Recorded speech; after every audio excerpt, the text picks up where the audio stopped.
1절에서 12절입니다. 잠언 17장 1절에서 12절입니다. 저와 여러분 한 절씩 교독하겠습니다. 마른 떡 한 조각만 있고도 화목하는 것이 제육이 집에 가득하고도 다투는 것보다 나으니라. 주인의 아들을 다스리겠고 또 형제들 중에서 유업을 나누어 얻으리라. 도가니는 은을, 풀무는 금을 연단하거니와 여호와는 마음을 연단하시느니라. 악을 행하는 자는 사악한 입술이 하는 말을 잘 듣고 거짓말을 하는 자는 약간 혀가 하는 말에 귀를 기울이느니라. 가난한 자를 조롱하는 자는 그를 지으신 주를 멸시하는 자요, 사람의 재앙을 기뻐하는 자는 형벌을 면하지 못할 자니라. 손자는 노인의 면류관이요 아비는 자식의 영안이라. 지나친 말을 하는 것도 미련한 자에게 합당하지 아니하거든 하물며 거짓말을 하는 것이 존귀한 자에게 합당하겠느냐. 뇌물은 그 임자가 보기에 보석 같은즉 그가 어디로 향하든지 형통하게 하느니라. 허물을 덮어주는 자는 사랑을 구하는 자요 그것을 거듭 말하는 자는 친한 벗을 이간하는 자니라. 한마디 말로 총명한 자에게 충고하는 것이 매 100대로 미련한 자를 때리는 것보다 더 깊이 박히느니라. 악한 자는 반역만 힘쓰나니 그러므로 그에게 잔인한 사자가 보냄을 받으리라. 차라리 새끼 빼앗긴 암곰을 만날지언정 미련한 일을 행하는 미련한 자를 만나지 말 것이니라. 아멘. 할렐루야. 예, 5월달이 책임의 자리가 많은 달이고 또 많은 행사, 지난주 어제까지 우리 가족들하고 많이 지내셨을 텐데 이제 다시 예배의 자리 또 삶의 현장으로 돌아오셔서 또 열심히 삶을 갖고 나가시는 우리 모든 우리 어머니들 또 여성분들에게 하나님의 큰 은혜와 또 가정 가운데 평강이 있게 되기를 축복합니다. 여성은 하나님이 아름다움의 상징으로 지으셨다고 생각합니다. 왜 그런가 하면 여성들은 다 예쁜 것에 관심이 있습니다. 예쁜 걸 싫어하는 분을 본 적이 없는 것 같아요. 예쁘다 그러면 다 좋아하세요. 그러니까 아름다운 것에 관심이 있고 예쁜 것에 본능적으로 굉장히 마음이 가는 그런 사람들로 하나님이 지으시지 않으셨는가. 아름다운 여인에게는 아름다운 향기가 납니다. 옥합을 깬 여인의 그 향기는 그 옥합 때문이 아니라 예수님을 사랑하는 그 마음 때문에 2000년 동안 세상에 진동했죠. 옥합을 깨트린 옥합의 향기가 아닌 옥합을 깬 그 여인의 마음이 예수님을 사랑하는 그 사랑의 향기가 전 세계에 울려 퍼졌습니다. 아름다운 여인에게는 향기가 납니다. 여러분들에게 아름다운 향기를 낼 수 있는 그런 예수님의 이 사랑의 동력이 함께하게 되기를 축복합니다. 속이 꽉 찬 생각이 깊은 이렇게 지혜로울 수가 이렇게 생각이 깊을 수가 그런 여인에게는 향기가 나는 거예요. 지혜의 향기, 또 말씀의 향기, 사랑의 향기. 그때는 몰랐지만 나중에 배워서 속이 깊이 배워서 생각할수록 묻어나오는 진한 향기, 그리고 가시지 않는 향기, 오래도록 영원히 남는 사랑의 향기, 엄마의 마음처럼 또 엄마의 집밥처럼 오래도록 마음에 남는 그런 향기, 예수 그리스도의 향기, 그런 향기를 마음에 간직한 우리 귀한 여성들 되시기를 주님의 이름으로 축복합니다. 또한 하나님이 여성을 아름다움의 상징, 또 아름답게 하는 자로 세우셨을 뿐만 아니라 두 번째는 돕는 자로 세우셨습니다. 여성의 사명이 돕는 자예요. 돕는 자라고 생각하면은 일단 기분 나빠하시면 안 돼요. 내가 그럼 사이드냐? 나는 보조자냐? 누가 돕는 사람을 보조자라고 했습니까? 돕는 개념은 두 가지가 있다고 했습니다. 돕는 것은 이 하인이 보조가 그렇죠? 서브하는 밥 해주고 빨래하고 심부름하고 또 보살피고 챙겨주고 청소하고 차 닦아주고 운전하고 그것도 돕는 거죠. 그러나 이 많이 가진 사람이 힘이 센 사람이 또 많이 아는 사람이 가르치는 선생님이 아이들을 가르치는 것도 돕는 거죠. 힘이 센 사람이 연약한 사람들을 돕는 것도, 또 의술적 지식이 가진 의사가 환자들을 돕는 것도, 재정이 여유 있는 사람들이 연약한 사람을 돕는 것도 돕는 거죠. 두 가지가 다입니다. 돕는 자로 선다는 것은 굉장히 자랑스러운 거예요.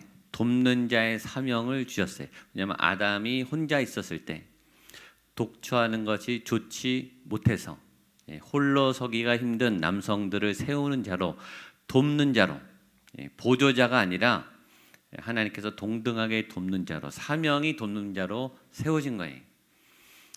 자녀들을 양육하는 자로, 생명을 낳는 자로 하나님이 사명자로 주셨습니다. 도울 준비를 해야 되고 도울 마음을 갖고 있고 기꺼이 도울 수 있는, 자녀를 돕는 거에는 갈등이 없어요. 자녀를 양육하고 먹여야 된다라는 갈등은 없는데, 남편을 돕는다라고 할 때는 기분이 나빠하는 분들이 있어요. 그렇지 않아요. 사명이, 하나님의 사명이 여성은 돕는 자로 세우는 거예요. 저에게 남성 집회를 합니다. 남자들이 잘 서야 돼요. 남자들이 남자의 자리에 잘 서야 돼요. 아버지들이 아버지의 자리에 서야 된다고요. 교회 영적 리더들의 자리에 서야 돼요. 근데 그 세우는 일을 누가 하는가 하면 여성들이 하는 거예요. 에베소서에 보면 관계에 있어서 창조 질서, 창세기의 질서는 남성을 먼저 세우셨습니다. 남성을 먼저 지으시고 남자를 머리 되게 하셨어요. 에베소서에 나오는 남녀의 관계는 여성들이 먼저 나와요. 여성들이요, 여인들이요, 아내들이요. 아내들이 움직여야 가족이 서요. 관계 우위는 여성에게 주도권이 있습니다. 여성이 어떻게 서느냐에 따라서 남자가 어떻게 서느냐, 엄마가 그 자리에 어떻게 서느냐에 따라서 자녀가 어떻게 서느냐가, 이거는 결정적이에요. 여성의 역할, 어머니 역할은 너무너무 중요합니다. 그 가정의 행복의 열쇠를 갖고 있는 분은 여성들이에요. 그 가정의 여인이 웃고 있는가? 그 가정의 여인이 울고 있는데 아빠랑 아이가 웃고 있는 가정은 거의 없어요. 보세요. 여성이 웃고 있어야 남편과 자녀가 웃고 있다고요. 여성이 울고 있고 처참하면 다른 가족들은 웃을 수가 없어요. 행복의 주도권, 관계의 기는 여성들에게 갖고 있습니다. 건강한 엄마가 세워져야 건강한 가정이 세워지죠. 그래서 남편도 중요하고 아내도 중요하고 아버지도 중요하고 어머니도 중요하고 뗄래야 뗄 수가 없어요. 여러분들이 어머니로서의 사명이 있습니다. 그리고 여러분들이 건강하셔야 건강한 게 흘러가요. 엄마의 건강함이 자녀에게 그대로 흘러갑니다. 가장 좋은 최고의 양육의 기는 건강한 부모님이죠. 건강한 아빠, 건강한 엄마에게 건강한 이 사랑이 흘러가기 때문에 여러분들의 건강을 지키는 것을 여러분 힘쓰셔야 돼요. 나를 위해서도 하지만 나를 통해서 이게 흘러가기 때문입니다. 엄마가 여유로워야 자녀들에게 여유로움이 생겨나죠. 엄마가 조급하고 초조하고 불안하고 두려워하면 다 흘러가요. 엄마가 지혜로워야 자녀들에게 그 지혜가 흘러가죠.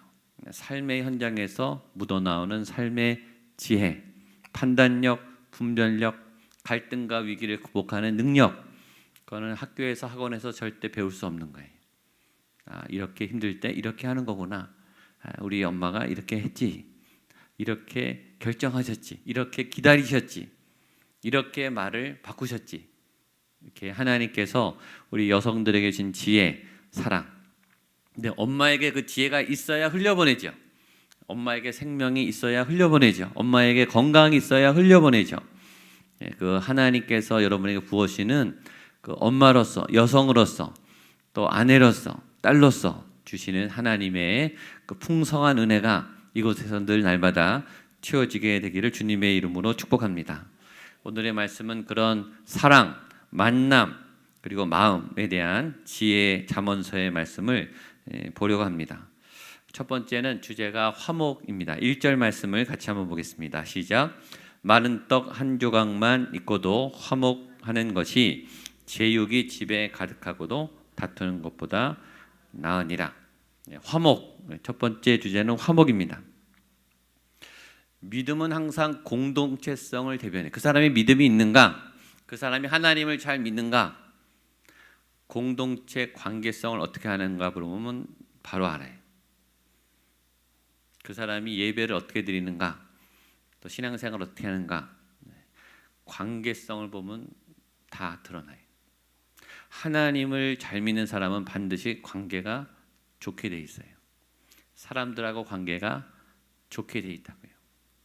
근데 사람들과의 관계는 반드시 갈등이 있게 갈등이 없을 수가 없어요. 다르기 때문에. 다 다르기 때문에 어떤 사랑하는 사람을 만나도 반드시 갈등 관계가 생겨요. 그때 어떻게 하는가가 믿음이죠. 하나님을 사랑하면 그 갈등을 어떻게 처리하는가가 하나님의 은혜로 마무리되기 때문에 하나님의 방법대로 열려요. 그게 신앙이죠. 그러니까 사랑은 믿음으로 풀리는 거예요. 믿음이 있어야 하나님의 공급이 있어야 하나님의 지혜가 있어야 사람들과의 관계성이 열리는 거예요. 그 중에 가장 기본적인 세팅이 가정이에요. 가정을 보면 다 알아요. 이 사람의 믿음은 가족 관계를 보면 다 안다고요. 왜냐하면 가족이 가장 치열한 갈등이 부딪히는 욕구가 충돌하는 내 인격의 본성이 드러나는 현장이기 때문에 이분이 가족 안에서 갈등 관계를 어떻게 해결하는가, 어떻게 마무리 짓고 있는가를 보면 이분의 신앙을 알 수 있는 거죠. 영성이 좋다는 것은 관계성이 좋다는 것입니다. 영성이 좋다는 것은 하나님과의 관계가 좋고 하나님과의 관계가 좋기 때문에 사랑과의 내가 사랑할 수 없는 내가 극복할 수 없는 위기와 갈등 관계를 넘어설 수 있는 하나님의 은혜가 관계 가운데 흐르고 있다는 것을 말해요. 수가성 여인이 요한복음 4장에서 예수님을 우물가에서 만나자마자 제일 먼저 한 일은 뛰어나간 거예요. 마을이 있는 사람이 있는 마을로 뛰어나간 거예요. 사람이 싫고 사람이 짜증나고 사람을 혐오했던 이 여인, 혼자만 살았던 이 나홀로 살았던 이 여인이 은혜를 받자마자 좋은 것을 경험하자마자 예수님을 만나자마자 뛰어들어간 것은 사람 속이었어요. 사람 안으로 들어가서 사람을 만나고 그 사람에게 예수님을 나눠주고 싶어 했어요. 우리 엄마들은 좋은 것을 보자마자 본능적으로 자녀들에게 나눠줄 생각을 해요. 맛있는 것을 먹으면 혼자 먹기가 미안해. 이거 꼭 사다 줘야지. 이거 해줘야지. 이 식당에 데려와야지. 좋은 걸 경험하면 사랑하는 사람에게 달려가게 된다고요. 나 혼자 먹기가 미안한 거예요. 또 좋은 거를 나눠주고 싶은 거예요. 내가 사랑하고 좋아하는 특별히 내 자녀, 내 가족들에게 해주고 싶은 마음이 본능적으로 올라오는 거예요. 이거는 본능이에요. 하나님이 우리를 관계적으로 지으셨기 때문에 좋은 것을 나누고 싶은 본능이 있죠. 우리의 믿음은 사랑하고 연관성이 밀접해요. 우리가 하나님을 만나고 은혜 가운데 있다 그러면 이것이 나눠지고 건강한 협동이 이루어져요. 그래서 교회에서 사역을 잘하는 것과 관계성은 잘 유심히 살펴봐야 되죠. 의외로 일은 잘하는데 관계가 엉망인 분들이 있어요. 일은 잘해요. 책임을 맡겨주면 일은 잘해요. 근데 자꾸 부딪혀요. 사역자들하고 충돌해요. 사역을 자꾸 옮기게 돼요. 그리고 어떤 분들은 이런 분도 있어요. 사역을 잘하는 줄 알았는데 참다 나중에 6개월, 1년 있다 터져요. 보면 다른 사람들이 참아준 거예요. 근데 이제 곪다가 터진 거죠. 사역은 잘 아름답게 끝났어요. 사람들은 다 상처받고 다시는 안 하겠다 그래요. 그분은 믿음이 점검해 봐야 되는 거죠.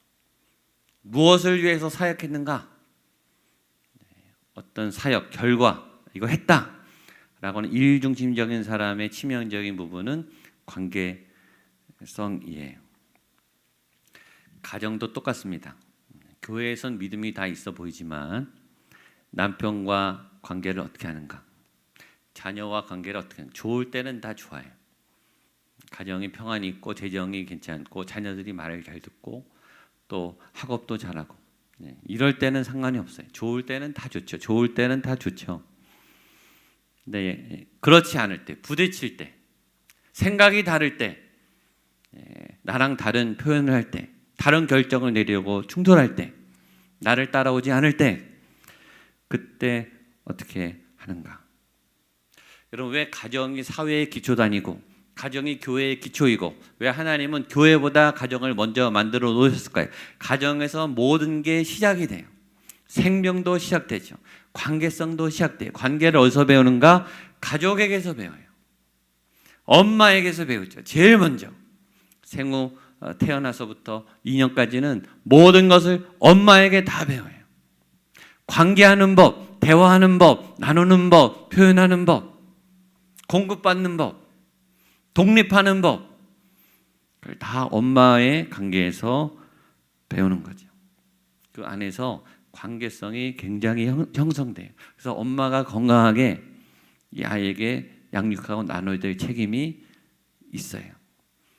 그래서 교회가 결사적으로 기도해야 되죠. 우리 엄마들이 건강해야 돼요.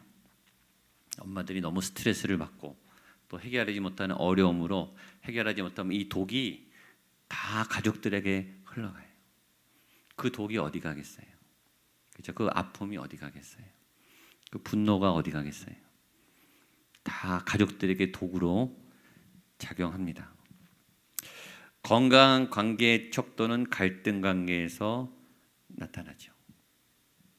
그리고 우리는 알아요. 누구를 만나도 반드시 갈등을 겪게 됩니다.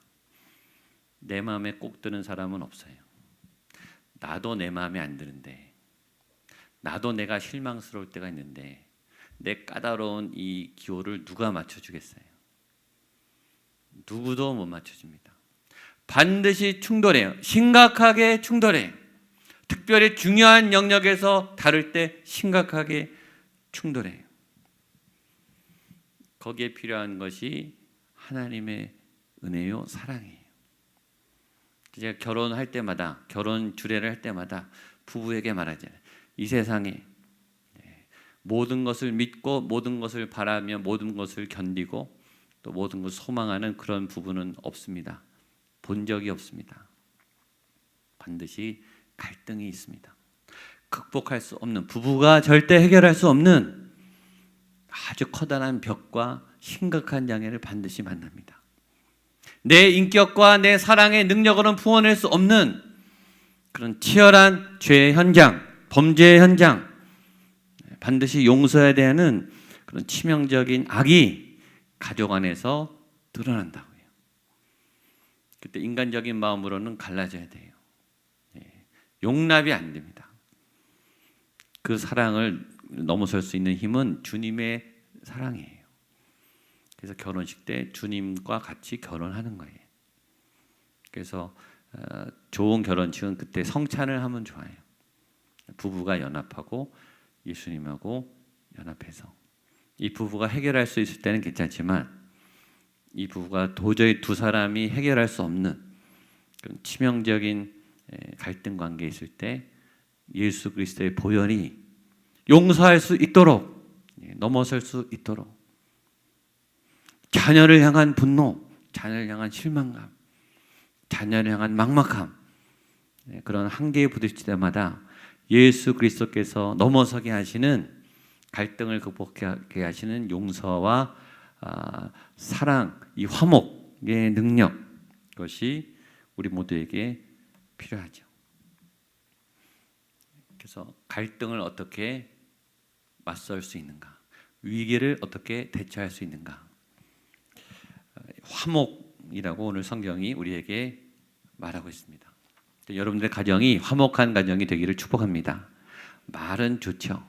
얼마나 어려운데 가족끼리 웃으면서 마음을 터놓고 기쁜 마음으로 같이 밥 먹는 일이 결코 쉽지 않아요. 1년에 몇 번이에요.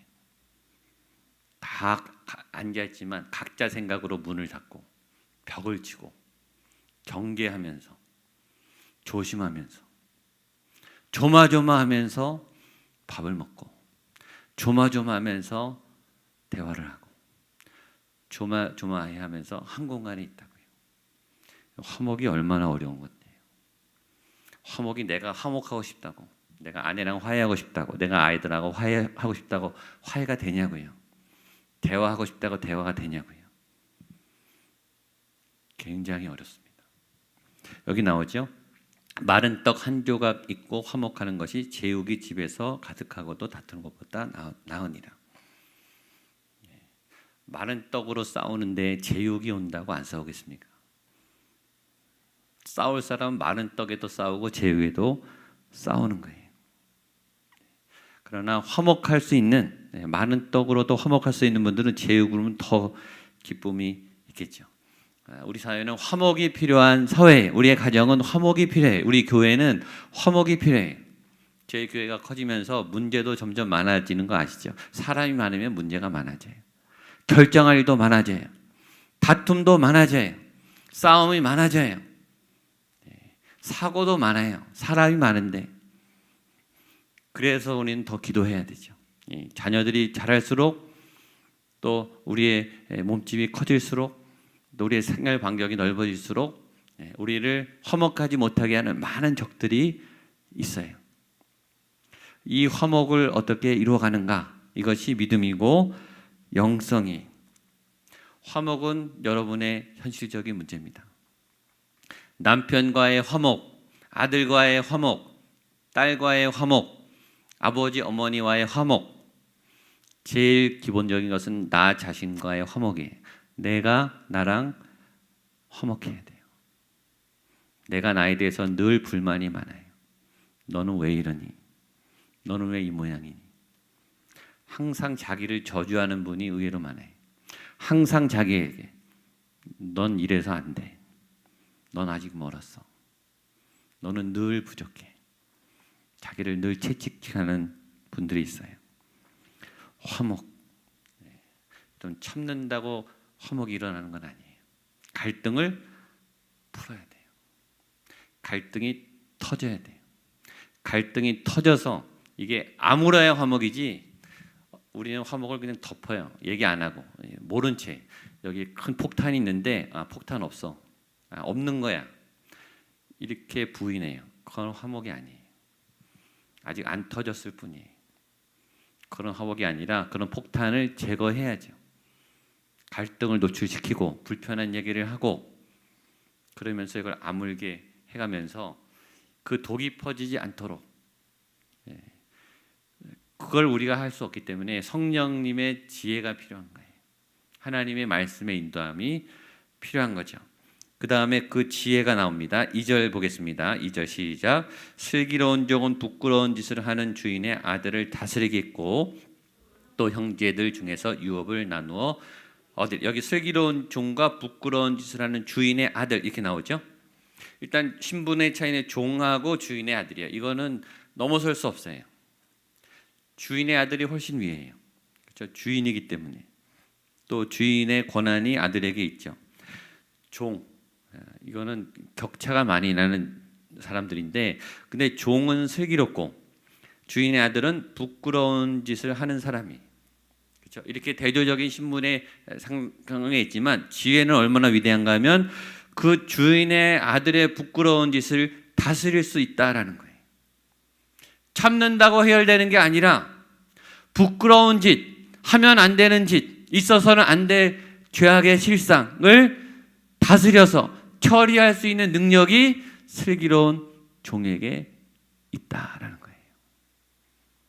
신분상으로 능력상으로 상대가 안 되는 더 큰, 더 위의 사람이지만 슬기가 있으면 지혜가 있으면 나보다 더 높은, 나보다 더 큰, 나보다 더 대단한 사람들의 부끄러운 짓, 죄악을 바꿔낼 수 있는 그 힘이 지혜 가운데 있다라는 거예요. 전 여러분에게 이런 지혜가 있게 되기를 축복합니다.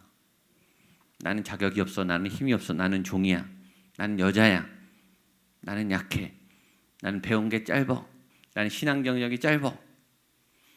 그건 핑계예요.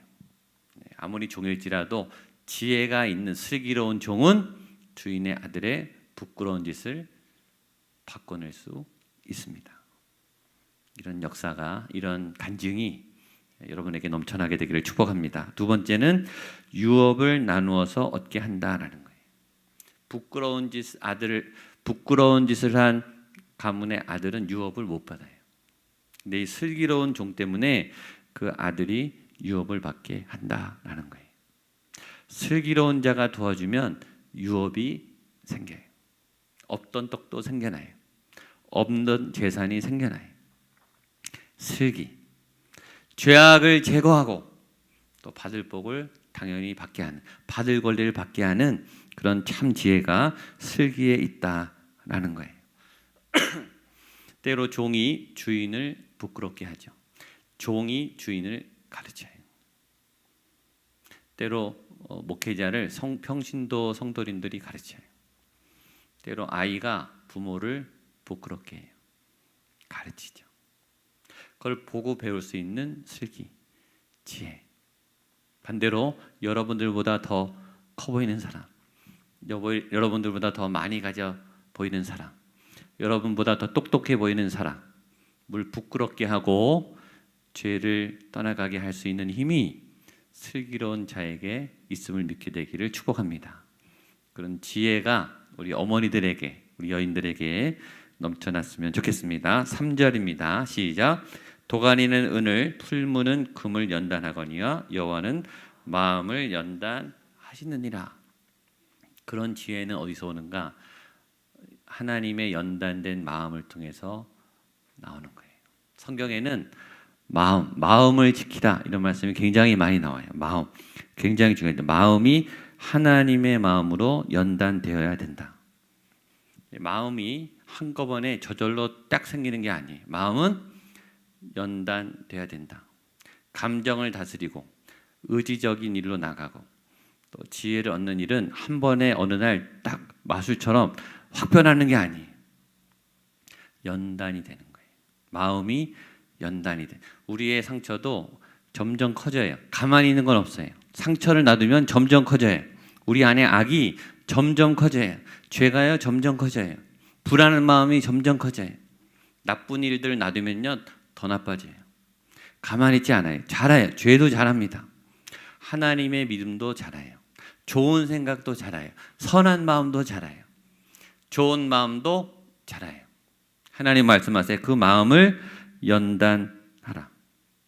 마음의 그릇이 점점 커지게 되기를 축복합니다. 마음에는 종류가 있어요. 예쁜 마음이 있고 미운 마음이 있어요. 아름답고 곱고 착한 마음이 있고 일그러진 나쁜 마음이 있습니다. 가난한 마음이 있고 교만한 마음이 있습니다.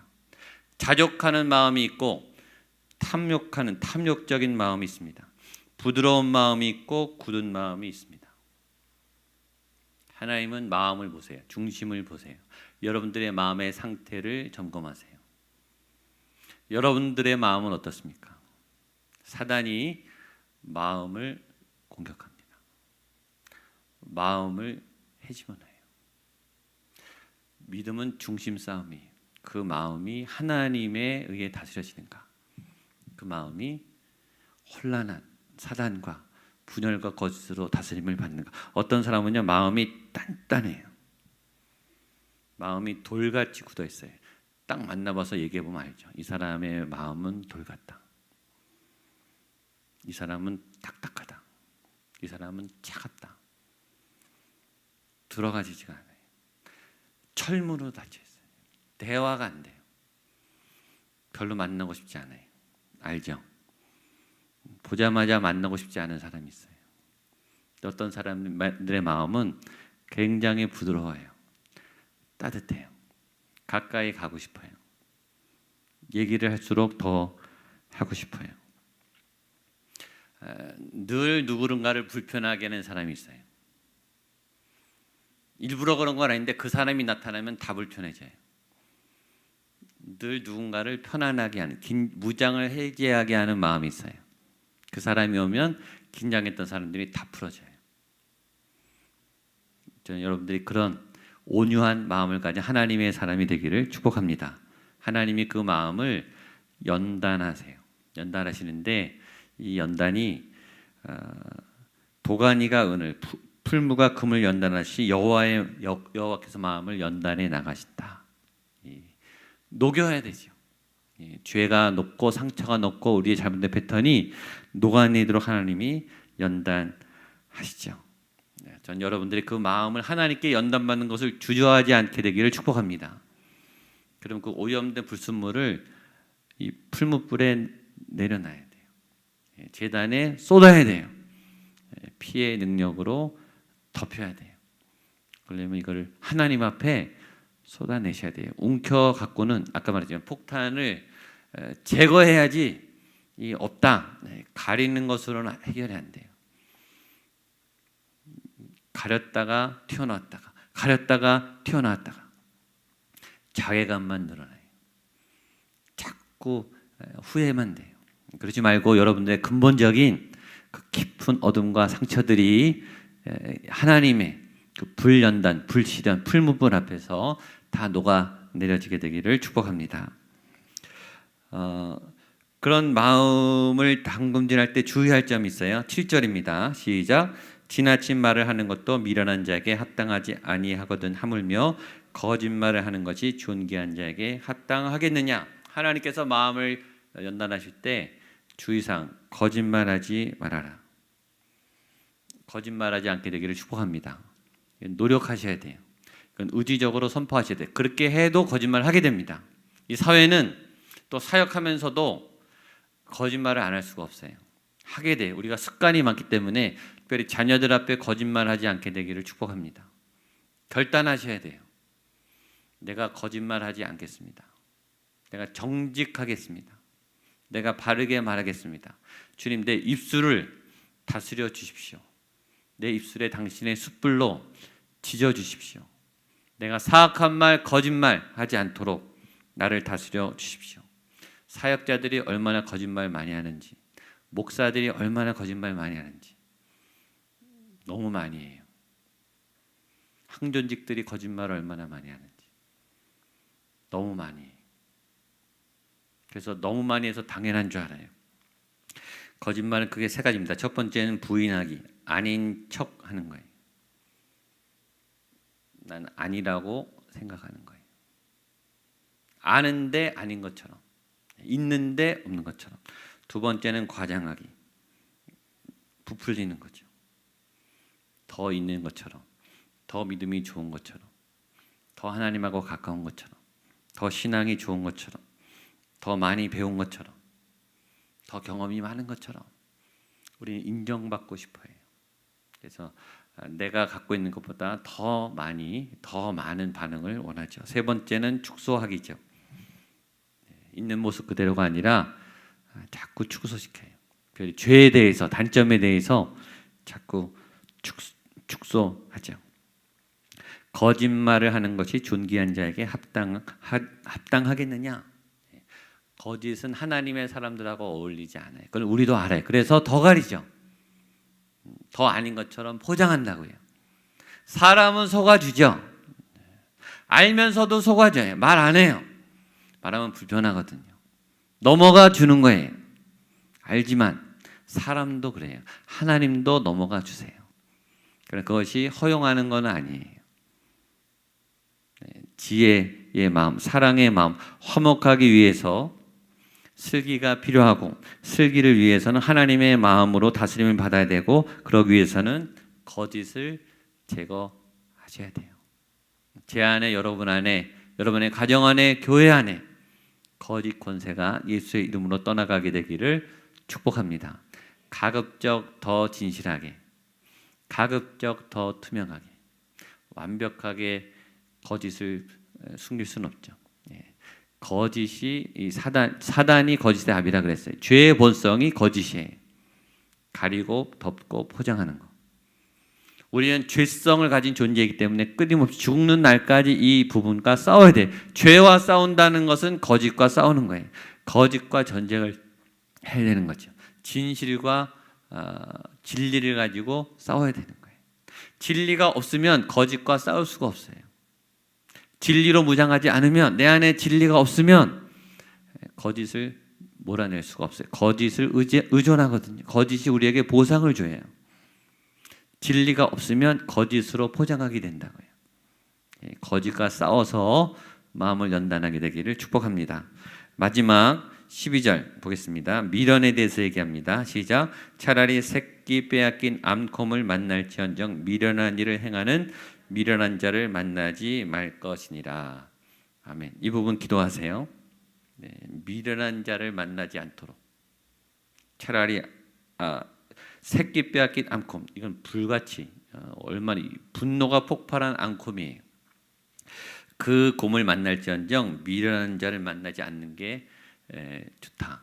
미련한 자는 만나면 안 된다. 또 여러분도 미련에서 벗어나게 되기를 축복합니다. 사람 만나는 게 복인데, 미련함이란 뭘까요? 제가 세 가지로 정리해봤는데, 첫 번째 미련함이란 생각은 짧은데 고집스러운 거예요. 생각은 짧아요. 여러 가지를 배려하고 고려해야 되는데 단순해요. 그 단순함은 특별히 자기 생각 안에 머물러요. 자기 생각이 옳다고, 내 결정이 맞다고, 다른 얘기를 듣지 않아요. 그런데 굉장히 고집스러워요. 끝까지 우기는 사람은 미련합니다. 두 번째, 열정은 있으나 방향이 잘못된 거. 힘은 있어요. 에너지는 있어요. 능력은 많은데 방향이 엉뚱한 데가 있어요. 사고 납니다. 사고 나요. 교회에서 일을 잘하는데 방향이 잘못되면 제가 절대 사역 안 시킵니다. 제 사역의 원칙에 일은 굉장히 유능해도 방향이 하나님께 가 있지 않은 그런 분들은 사역을 한다고 하면서 자기 힘을 쓰거든요. 제가 제일 싫어하는 게 자기 힘을 쓰는 사람이. 교회에서 사역을 빌미로 자기 힘을 쓰려고 하는 사람, 미련한 사람이 방향이 잘못됐기 때문에 반드시 사고 납니다. 의욕은 넘치는데 내가 헌신하겠다, 나 좀 써줘라. 절대 안 써줍니다. 방향이 잘못됐는데 어떻게 씁니까? 힘이 필요한 게 아니에요. 교회는 순종하는 마음, 하나님을 향한 마음, 능력이 그러면 없으면 사역 안 하면 돼요. 차라리 안 할지언정 능력이 넘치고 의욕이 넘치지만 방향이 잘못된 분은 쓰지 않습니다. 미련하기 때문이에요. 세 번째 미련함이란 그 자리에 집중하지 못하는 사람, 그게 미련한 사람이에요. 지금 여기 예배에 왔는데 예배에 집중하지 못하는 사람, 미련한 사람이에요. 공부해야 되는데 공부하지 않고 딴 생각하는 사람, 미련한 거죠. 회사에 가서 일하는데 그 일에 집중하지 않는 사람, 그 시간 그 자리에 거기 있지 않고 거기 있는데 머리는 딴 데가 있어요. 미련한 사람이에요. 항상 낭비하게 돼요. 산만한 거죠. 우린 여기서 전 세상에 오만 잡생각을 다 할 수 있어요. 그렇죠? 여기에 있지만 딴 데가 있을 수 있다고요. 그건 미련한 거예요. 그 시간 그 자리에 거기 계셔야 돼요. 아이와 함께 있을 때는 그 자리에 아이와 함께 계시고, 남편과 함께 있을 때는 그 자리에 남편과 함께 계시고, 일을 할 때는 그 자리에 함께 계시고, 교회에서 예배할 때는 하나님과 함께 계셔야 되죠. 미련함의 반대가 지혜 있는 거죠. 지혜는 생각이 깊고 고집스럽지 않은 거예요. 그렇죠? 생각이 깊어요. 그때 그 사람이 그 생각을 왜 했는지 그때는 몰라요. 근데 나중에 보면 그 사람 생각이 맞구나 이렇게 되는 거죠. 그 사람 생각이 깊었구나. 그 사람은 고집도 안 부려요. 양보해요. 그러면 이렇게 합시다. 내가 양보할게요. 기다릴게요. 다음에 합시다. 고집스럽지 않아요. 그러니까 충돌하지 않죠. 열정이 있고 방향이 바르게 된 사람이죠. 열정이 없어도 방향이 바르면 하나님이 힘을 주세요. 방향이 바르게 가셔야 돼요. 그리고 그 자리에 집중해야 돼요. 그때 거기 그 자리에서 머무셔야 돼요. 그때 그 자리에 거기에 있는 게 굉장히 어려워요. 단순해야 되거든요. 예수님과 함께 있을 때 예수님 생각을 하면 되죠. 근데 제자들이 딴 생각을 해요. 예루살렘에 가면 갈수록 제자들은 딴 생각을 해요. 그게 드러나죠. 예수님 십자가 바로 앞에서 찾아왔어요. 주님이 정권을 잡을 때 나는 우편에 얘는 좌편에 앉게 해주세요. 그들의 정체가 드러났어요. 제자들이 왜 갈릴리에서 예수님을 예루살렘까지 따라왔는지가 다 들통났어요. 예수님을 위해서가 아니, 예수님이 이 나라를 새롭게 다스리니까 우리가 그 스텝이 돼서 한 자리 해먹자, 그래서 온 거예요. 3년 동안. 거기서 다 들통났어요. 예수님하고 옆에 3년 동안 있으면서 예수님께 집중하지 않았어요. 인간이 그럴 수 있다니까요. 예수님이 옆에 있는데도, 3년 동안 예수님과 같이 살았는데도 예수님 안으로 들어가지 못해요. 예배를 우리가 그렇게 드리고 교회를 그렇게 오래 다니고 봉사를 그렇게 많이 해도 예수님 안에 들어가지 못할 수 있어요. 딴 생각 가지고 그 자리에 머물지 못하면 미련하다, 미련한 자는 절대 만나지 말아라. 여러분이 미련과 멀어지게 되기를 축복합니다. 지혜로워지게 되기를 축복합니다. 그래서 그 지혜로운 하나님에 대한 사랑이 흘러넘쳐서 여러분들이 있는 현장에 집중하시고 하나님의 통로로 아름답게 세움받는 저와 여러분 될 수 있기를 축복합니다.